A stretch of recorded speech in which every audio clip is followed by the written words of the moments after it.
Morning 12th class students. Today we have to discuss about the preparation of haloarenes. Haloarenes we have already completed. हमने haloarenes का nomenclature भी कर लिया है. So now we have to discuss about the preparation of haloarenes. Haloarenes means benzene के ऊपर जितने भी हाइड्रोजन है उन्हें रिप्लेस करके आप क्या लगाइए, तो सारे नहीं, किसी भी हाइड्रोजन को रिप्लेस करिए और उस पर क्या लगा दीजिए. अगर आप उस पर हेलोजन सब्स्टिट्यूट कर देते हैं, कोई भी हेलोजन आटम, तो वो आपका क्या बन जाता है, haloarenes. Okay, so now we have to discuss about their preparation. तो प्रिपरेशन की अगर आप haloarenes की बात करें, ठीक है, तो सिंपल फर्स्ट मेथड होता है बाय हेलोजिनेशन. कौन सा मेथड होता है, हेलोजिनेशन. सिंपल हेलोजिनेशन करना ऑफ बेंजीन का. ठीक है, किस तरीके से, ये बेंजीन है आपका, इसकी रिएक्शन में क्लोरीन के साथ कर दो in the presence of anhydrous. ठीक है, क्लोरीन के साथ करिए in the presence of anhydrous FeCl3 ferric chloride in dark, remember dark. और इसकी रिएक्शन आप ब्रोमीन के साथ करिए in the presence of anhydrous FeBr3 again in the presence of dark. Dark में करनी है, मतलब सनलाइट की प्रेजेंस में रिएक्शन नहीं करनी. ठीक है, क्यों नहीं करनी है अभी बताती हूँ. तो इस केस में आपका क्या बन जाएगा, क्लोरोबेंजीन, और यहाँ आपका क्या बन जाएगा, ब्रोमोबेंजीन. ठीक है, अगर आप इसी सेम रिएक्शन को लाइट में करते हो, अभी जो ये रिएक्शन होगी this is cut through not a free radical mechanism. ये जो रिएक्शन होगी एनायन के टाइम मैकेनिज्म के थ्रू होगी. मैकेनिज्म नहीं है, सिर्फ सुन लीजिए, एनायन के टाइम के थ्रू होगी. जब आपको पता है जब लाइट की प्रेजेंस में रिएक्शन होती है तो जनरली वो कौन सा मैकेनिज्म फॉलो करती है, they will follow free radical mechanism. तो जब आप लाइट की प्रेजेंस में इसकी रिएक्शन कराते हो तो होता क्या है, लाइट की प्रेजेंस में एडिशन होता है. क्या होता है, एडिशन. एडिशन मींस लाइट की प्रेजेंस में आपका एडिशन होगा, डबल बॉन्ड ब्रेक होगा. डबल बॉन्ड ब्रेक होकर यहाँ क्या रहेगा, क्लोरीन. मतलब अगर आप इस सेम रिएक्शन को लाइट में करते हो, लाइट की प्रेजेंस में आपका बन जाएगा हेक्साक्लोरो बेंजीन हेक्साक्लोराइड. क्या बन जाएगा, बेंजीन हेक्साक्लोराइड. ये बेंजीन हेक्साक्लोराइड. इससे ये मत सोच लेना कि साइक्लोहेक्सेन है और उस पर क्लोरीन लगे हुए हैं. बेंजीन से बना है ये, तो इसलिए हम इसको बोलते हैं बेंजीन हेक्साक्लोराइड. तो आपको बस डार्क, ये लाइट वाली रिएक्शन याद नहीं रखनी, डार्क वाली रखनी. लाइट वाली सिर्फ मैंने बताई आपको कि लाइट की प्रेजेंस में क्या होगा, बेंजीन में एडिशन होगा, और मतलब डबल बॉन्ड टूटकर वहां पर क्लोरीन ऐड हो जाएंगे. लेकिन लाइट की प्रेजेंस में क्या होगा, आपके प्रोडक्ट बनेंगे, दो प्रोडक्ट बनते हैं. ठीक है, यहाँ पर बन गया आपका क्लोरोबेंजीन, और ब्रोमीन के केस में आपका क्या बन जाएगा, ब्रोमोबेंजीन. अगर दोबारा से आप क्लोरीन एक्सेस में ले लो, अगर आप फिर से क्लोरीन ले लो एक्सेस में, अगर आपने क्या लिया हो, क्लोरीन स्टार्टिंग में ही एक्सेस में लिया हो, तो उस केस में आपके डबल आइसोमर बन जाते हैं. एक तो बनता है पैरा क्लोरोबेंजीन और एक आपका क्या बनता है, ऑर्थोक्लोरोबेंजीन. अगर यहाँ पे क्लोरीन एक्सिस में लिखा हो तो मोनो सब्स्टिट्यूटेड प्रोडक्ट नहीं बनेगा. कौन सा प्रोडक्ट बनेगा, डाई सब्स्टिट्यूटेड. तो ये आपकी होगी first preparation. I hope that it is clear to you. Next हम आते हैं बाय डाइएजोनियम सॉल्ट. ठीक है, बाय डाइएजोनियम सॉल्ट, बहुत इंपॉर्टेंट रिएक्शन है ये, डाइएजोनियम सॉल्ट. ठीक है, अभी डाइएजोनियम सॉल्ट क्या होता है, हमें एक ही पढ़ना है. डाइएजो मतलब N2, हमें पढ़ना है ये वाला N triple bond NCl negative, यहाँ पर होता है पॉजिटिव. इसे लिखा इस तरीके से भी जाता है, बेंजीन के ऊपर N2 पॉजिटिव Cl नेगेटिव. इसका नाम है बेंजीन डाइएजोनियम क्लोराइड. क्या है, benzene diazonium chloride. Benzene diazonium chloride, diazonium chloride. ठीक है, ये इस कंपाउंड का नाम है, that is benzene diazonium chloride. अब इसकी रिएक्शन किस तरीके से हम करते हैं, इसकी रिएक्शन हम करते हैं सबसे पहले, अगर आप इसमें ऐड करते हो copper chloride in the presence of HCl. क्या ऐड करते हो, कॉपर क्लोराइड इन द, मतलब कॉपर का सॉल्ट है विद HCl, या फिर आप लोग कॉपर ब्रोमाइड और HCl. ठीक है, आयोडीन और फ्लोरीन अगेन अलग अलग स्पेशल केसेस है. फ्लोरीन के कंपाउंड ज्यादा रिएक्टिव होते हैं. ठीक है, मतलब फ्लोरीन के कुछ कंपाउंड बहुत ज्यादा रिएक्टिव होते हैं, कुछ बहुत कम रिएक्टिव होते हैं, वो उनकी बॉन्ड लेंथ पे डिपेंड करता है. Same with iodine. आयोडीन में बॉन्ड एसोसिएशन एंथैल्पी बहुत ज्यादा होती है, तो हम ये कह सकते हैं फ्लोरीन और आयोडीन के केसेस अलग हैं, बिकॉज उसमें एनर्जी में बहुत ज्यादा ट्रांसफॉर्मेशन होता है, ठीक है। तो इसलिए हम जनरली कौन सा लेते हैं, क्लोरीन और ब्रोमीन। जब आप copper chloride in the presence of HCl, copper bromide in the presence of HBr लेते हो, तो इस केस में क्या लग जाएगा, यहाँ पर Cl+N2 आएगा यहाँ, और इस केस में यहाँ क्या लग जाएगा, Br+N2, ठीक है। And these reaction, in reactions को हम बोलते हैं सैंडमेयर रिएक्शन। कौन सी रिएक्शन बोली जाती है, Sandmeyer reaction. When diazonium chloride is treated with copper halide in the presence of hydrogen halide, copper halide in the presence of hydrogen halide, the resulting haloarenes will be formed। तो अगर आपने copper chloride in the presence of HCl लिया तो Cl लग गया, CuBr लिया है तो Br लग गया, ठीक है। अब इस इन रिएक्शन की यील्ड को एक रिएक्शन से इन रिएक्शन की यील्ड को इंक्रीज किया जा सकता है, ठीक है। इन रिएक्शन की यील्ड का इंक्रीज किया जाता है कि इस मेथड से, ये रहे वो मेथड। अगर मैं कॉपर क्लोराइड की जगह copper in the presence of HCl लूं या copper powder in the presence of HBr, मतलब मैं कॉपर का हैलाइड न लेके सिर्फ और सिर्फ क्या ले रही हूँ, कॉपर ले रही हूँ, again same reaction will takes place. इस केस में क्या लग जाएगा, क्लोरीन, और यहाँ पर क्या लग जाएगा, bromine. And this reaction is known as Gattermann reaction. कौन सी रिएक्शन इसे बोलते हैं, गेटरमैन। कोच नहीं है, सिर्फ गेटरमैन रिएक्शन है।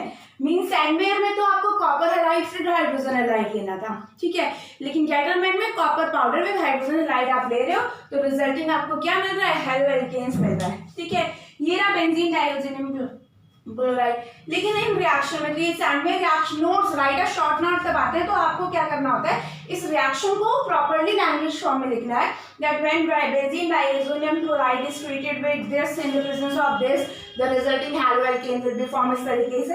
अब इस रिएक्शन में प्रॉब्लम क्या होती है, मुझे क्या कहा जाता है, क्लोरोबेंजीन बनाना है फ्रॉम एनिलीन, ठीक है, मुझे क्लोरोबेंजीन बनाना है एनिलीन से, लेकिन यहाँ पर क्या दिया हुआ है, बेंजीन। हमने तो एनिलीन से पढ़ी नहीं, एनिलीन क्या होता है, बेंजीन के ऊपर NH2 लगा होना, हमने तो उससे रिएक्शन पढ़ी नहीं है, तो फिर एनिलीन हम कहाँ से लाएंगे।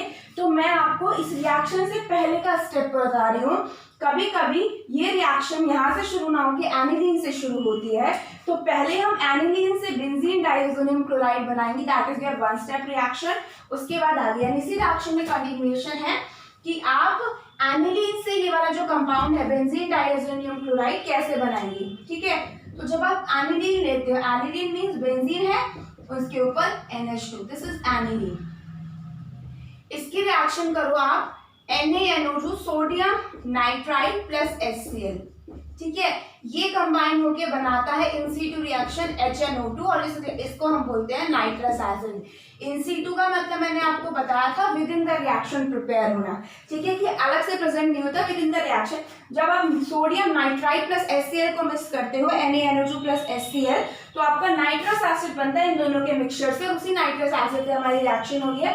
The temperature condition are 0 to 5 degree Celsius. It means aniline को हमें वाटर बाथ में रखना पड़ता है जब हम उसे डाइज़ोनियम क्लोराइड बनाते हैं। इसको जब आप इससे ट्रीट करोगे तो सिंपल आपका क्या बन जाएगा, benzene diazonium chloride, N2 positive और Cl नेगेटिव, बन गया मेरा ये कंपाउंड। एनिलीन से बेंजीन डाइज़ोनियम क्लोराइड, फिर बेंजीन डाइज़ोनियम क्लोराइड से by using the Sandmeyer and Gattermann reaction we can prepare chlorobenzene and bromobenzene. लेकिन आयोडोबेंजीन और आपका ना तो हमने फर्स्ट रिएक्शन में आयोडोबेंजीन फ्लोरोबेंजीन पढ़ा और ना हमने यहाँ पढ़ा, तो अब हम उनके लिए क्या करेंगे, तो उनके लिए अगेन हम रिएक्शंस पढ़ेंगे।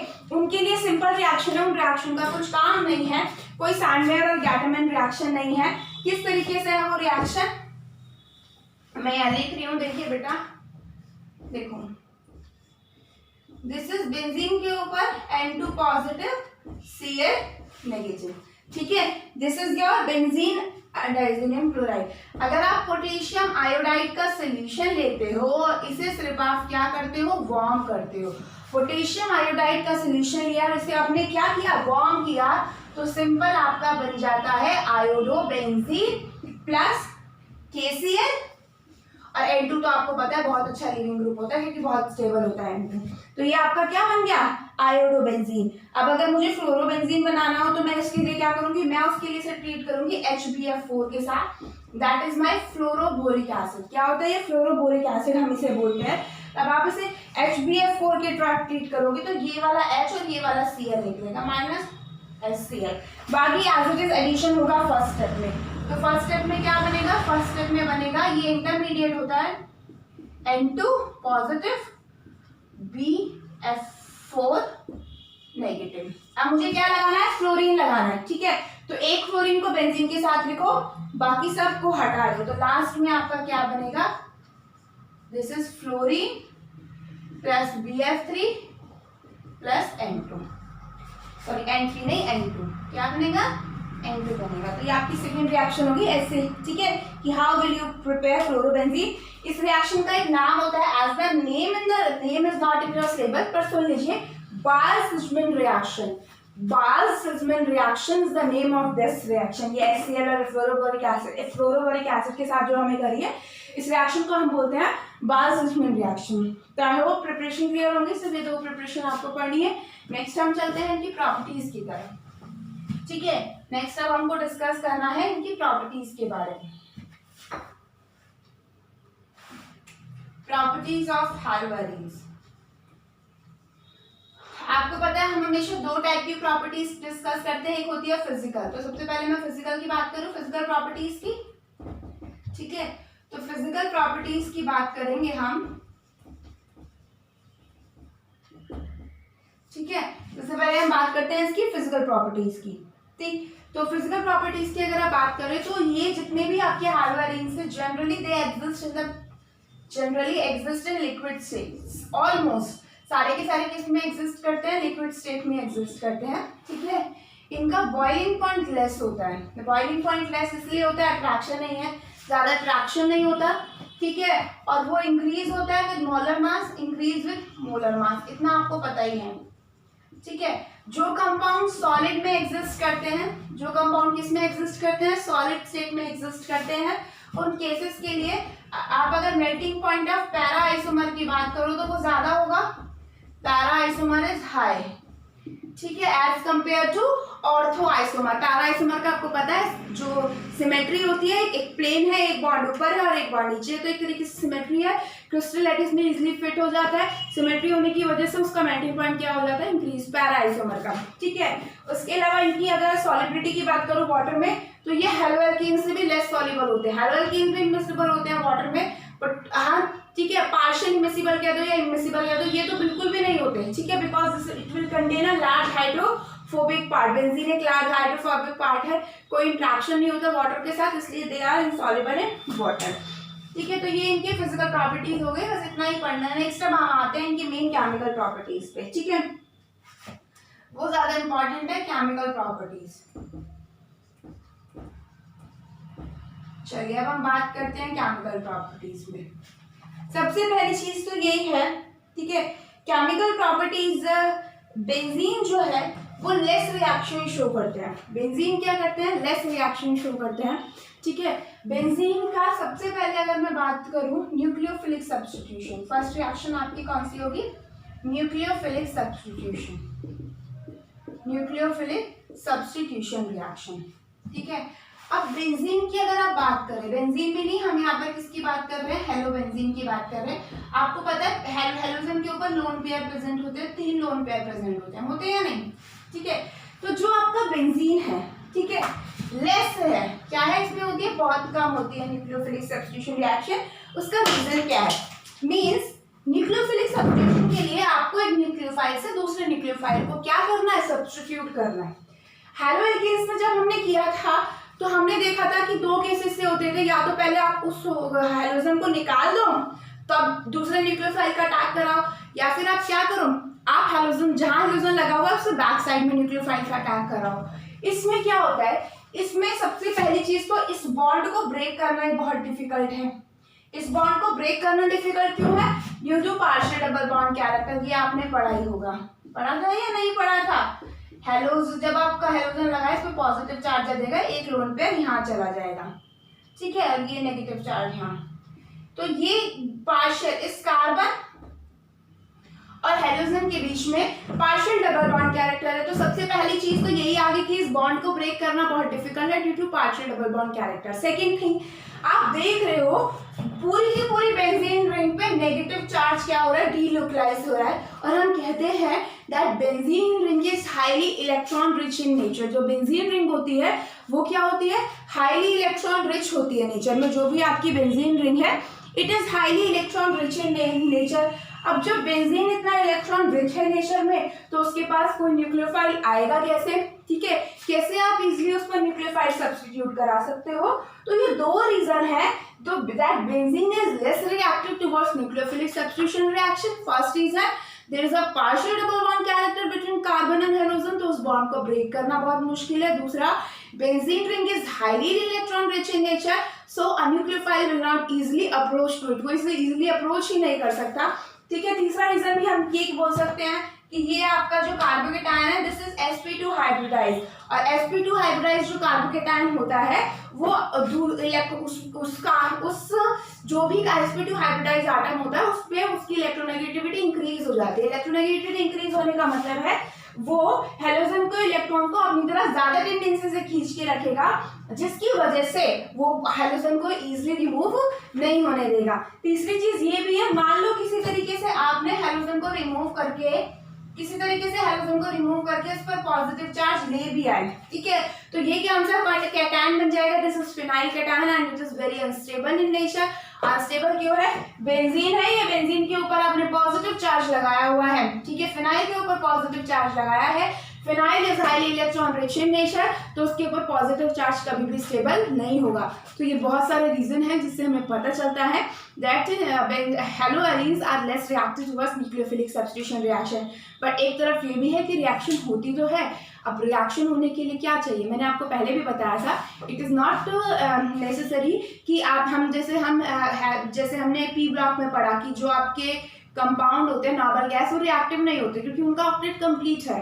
रिएक्टिव क्यों नहीं होती, ऑक्टेट कंप्लीट होने की वजह से नहीं, रिएक्टिव इसलिए नहीं होते क्योंकि वो स्टेबल है, तो उनमें से इलेक्ट्रॉन निकालने के लिए आपको एनर्जी ज्यादा चाहिए, है ना, आपको ज्यादा वर्क करना पड़ेगा, इसलिए हम उसे लेस फेवरेबल मानते हैं। तो यहाँ भी हमें क्या करना पड़ेगा, यहाँ हमें थोड़ा सा ज्यादा काम करना पड़ेगा to carry out the nucleophilic substitution reaction. और वो काम क्या है, आपको हीट प्रोवाइड करनी, प्रेशर प्रोवाइड करना, एनर्जी प्रोवाइड करनी, ठीक है। तो यानी आप एनर्जी के इंक्रीज करके अगर आप एनर्जी को इंक्रीज करते हो, ठीक है, तो एनर्जी को इंक्रीज करने की वजह से अगर आप टेम्परेचर वगैरह इंक्रीज कर दो तो आपका क्या बन जाता है, इजीली कंपाउंड बन जाएगा। जैसे आप लोग क्लोरोबेंजीन, ठीक है, क्लोरोबेंजीन की रिएक्शन आप सिंपल NaOH के साथ देखो, सिंपल NaOH लिखा हो, कभी हमेशा लिख देना नो रिएक्शन, कभी भी आप कुछ नहीं लिखा हुआ, बस क्लोरोबेंजीन प्लस NaOH लिखा हुआ है, कोई रिएक्शन हो ही नहीं सकती। क्यों नहीं हो सकती, है ही नहीं NaOH की इतनी है टेंडेंसी कि वो Cl को रिमूव करा दे वहां से। लेकिन हाँ, अगर यहाँ पर कुछ आ जाए, जैसे कुछ टेम्परेचर आ जाए, हाई टेम्परेचर आ जाए, या सिंपल हाई टेम्परेचर भी लिखाओ तो रिएक्शन होगी। और उस हाई टेम्परेचर की स्टार्टिंग होती है 623 केल्विन से। कहाँ से स्टार्ट होती है, 623 केल्विन से। जब आप इसे हीट करते हो तो सबसे पहले आपका बनेगा O negative Na positive. Reaction step में होती है, मैकेनिज्म है नहीं, सिंपल याद करना, और इसका नाम होता है सोडियम फिनॉक्साइड। भाई बेंजीन के ऊपर OH से हम क्या बोलते हैं, फिनॉल, ठीक है। अब H हटा दिया तो बन गया क्या, फिनॉक्साइड, और तो इसका नाम क्या हो गया, सोडियम फिनॉक्साइड। क्या नाम हो गया इसका, सोडियम फिनॉक्साइड। और इस सोडियम, ठीक है, क्या आपका आ गया सोडियम फिनॉक्साइड। अब इसका बाद में आप हाइड्रोलिसिस कर दो in the acidic medium, H2H positive. ये रिएक्शन याद रखनी है हमेशा के लिए, बहुत बार यूज होती है, आ जाएगा आपका OH। पहले स्टेप में हमेशा बनेगा सोडियम फिनॉक्साइड, या डायरेक्ट अगर मैं यहाँ लिख दूं फर्स्ट स्टेप ये और सेकंड स्टेप पे तो आप डायरेक्ट लिख सकते हो, अदरवाइज आपको 2 स्टेप में रिएक्शन दिखानी है, ठीक है। पहली चीज तो ये हो गई, सिंपल इतना ज्यादा टेम्परेचर प्रोवाइड कर दो, ठीक है, तो टेम्परेचर प्रोवाइड कर दिया, इजिली मेरा रिएक्शन हो गई। लेकिन इसके पता और भी मेथड है जिससे रिएक्शन कम टेम्परेचर पे हो जाती है। कैसा मेथड है, मैं आपको सब कुछ चीजें बताती हूँ, ठीक है। मान लो मेरा यहाँ पर Cl है, ठीक है, और मैंने यहाँ पर लगा दिया NO2, ठीक है, क्या लगा दिया, NO2, ठीक है। आपने पढ़ा होगा 11th में that NO2 is electron withdrawing in nature. NO2 group का कैसा नेचर होता है, इलेक्ट्रॉन विड्रॉइंग नेचर होता है। यानी कि जब बेंजीन रिंग पे इलेक्ट्रॉन NO2 ग्रुप लगता है, कोई भी इलेक्ट्रॉन विड्रॉ ग्रुप लगता है, तो वो बेंजीन के इलेक्ट्रॉन को अपनी तरफ अट्रैक्ट करता है, यानी बेंजीन की न्यूक्लियोफिलिसिटी को कम करता है। बेंजीन लेस इलेक्ट्रॉन डेंसिटी वाला हो जाता है और उस पर इजीली कोई भी न्यूक्लियोफाइल क्या कर सकता है, अटैक। जैसे इस रिएक्शन के केस में अगर मैं NaOH लेती हूँ तो इस रिएक्शन में मेरी रिएक्शन 443 केल्विन पर भी हो जाएगी। किस पर हो जाएगी, 443 केल्विन पर भी मेरी रिएक्शन इजीली हो जाएगी। वही फर्स्ट स्टेप में आपका क्या बनेगा, ये, और उसके बाद सेम स्टेप ये, ठीक है। तो एक इलेक्ट्रॉन विड्रॉइंग ग्रुप लगाने से मेरी इंक्रीज हो गई। अब अगर मैं और इलेक्ट्रॉन विड्रॉइंग ग्रुप लगा दूं, ज्यादा इलेक्ट्रॉन विड्रॉइंग ग्रुप लगा दूं तो रिएक्शन और इजी होती चली जाएगी। और अगर मान लो मैंने यहाँ पर और यहाँ पर भी NO2 लगा दिया, यहाँ पर भी NO2 लगाया, यहाँ पर भी और यहाँ पर भी NO2 लगा दिया, तो electron withdrawing group, 3 electron withdrawing group मैंने बेंजीन पर लगा दिए, 2 ऑर्थो पर और 1 पैरा पोजीशन पर क्लोरोबेंजीन में, ठीक है। तो वो रिएक्शन तो सिंपल, अगर आप उसमें NaOH डालो, थोड़ा सा वार्म करो तो भी हो जाती है, ठीक है। और जो कंपाउंड बनता है उसे हम बोलते हैं पिक्रिक एसिड, ठीक है। ये रिएक्शन तो मैं शेयर कर दूंगी। अब मैं सबसे पहले आपको इसकी बात बताती हूँ कि इस केस में हुआ क्या, ठीक है। इस केस में आप सुन लीजिए, इस केस में किस तरीके से आप बताएंगे कि हुआ क्या। अब आप देखिए,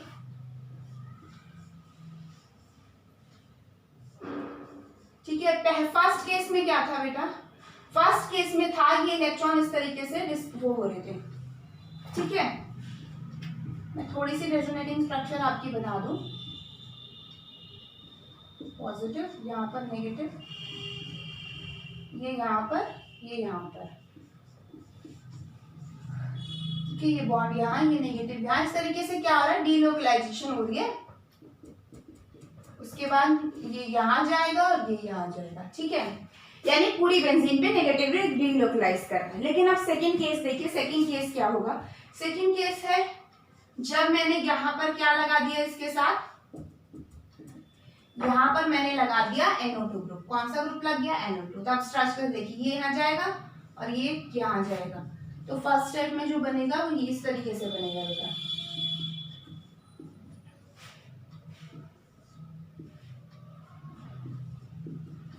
लोन पेयर आप लगा लीजिए सारे, ठीक है, जो भी छूट गए। अब ये यहाँ और ये यहाँ, ठीक है। इसी तरीके से तो जा रहा है, इस तरीके से यहाँ आ गया नेगेटिव चार्ज। अब जैसे ही नेगेटिव चार्ज, ये वाली कंडीशन आई, इस केस में तो नेगेटिव चार्ज है, लेकिन यहाँ पर जब ये नेगेटिव चार्ज आएगा, यहाँ पर क्या लगा हुआ है, NO2। और NO2 कैसा होता है, इलेक्ट्रॉन विड्रॉइंग इन नेचर। क्या करता है, इलेक्ट्रॉन विड्रॉइंग, यानी जैसे ही नेगेटिव चार्ज यहाँ आ रहा है वो उस चार्ज को विड्रॉ कर रहा है। क्या कर रहा है, उस चार्ज को विड्रॉ, यानी पूरी बेंजीन रिंग पे, पूरे क्लोरीन पे से इलेक्ट्रॉन्स को अपनी तरफ खींच रहा है इस NO2 ग्रुप, यानी ये चार्ज को पूरी तरह डीलोकलाइज ही नहीं होने दे रहा बेंजीन रिंग पे, जिसकी वजह से बेंजीन की न्यूक्लियोफिलिसिटी क्या हो जाती है, कम। और जितने ज्यादा आप इलेक्ट्रॉन विड्रॉइंग ग्रुप लगाओगे, न्यूक्लियोफिलिसिटी उतनी कम हो जाएगी और रिएक्शन के होने की टेंडेंसी उतनी ही ज्यादा क्या हो जाएगी, इंक्रीज हो जाएगी।